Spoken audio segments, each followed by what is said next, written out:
মায়ের তৃতীয় রূপ দেবী চন্দ্রঘণ্টা। তিনি ত্রিনয়নী, দশভুজা, সিংহবাহিনী, মস্তকে অর্ধচন্দ্র ধারণ করেন।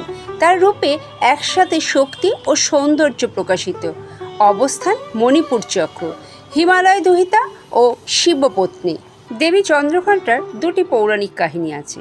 প্রথমটি, শিব পার্বতীর বিবাহের সময় দৈত্য বাহিনী অনুষ্ঠান ভণ্ডুল করতে আসে।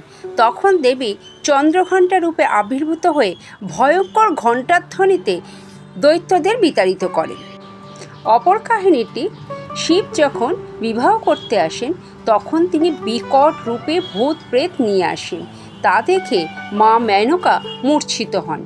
শান্তি ফিরিয়ে আনতে দেবী চন্দ্রঘণ্টা রূপ ধারণ করেন। তার এই রূপ দেখে শিব ভয়ঙ্কর রূপ ত্যাগ করে এবং মনোহর চন্দ্রশেখর রূপ ধারণ করেন। দেবী চন্দ্রঘণ্টার আরাধনায় ভক্তরা সাহস, শক্তি ও শান্তি লাভ করেন। জয় মা চন্দ্রঘণ্টা।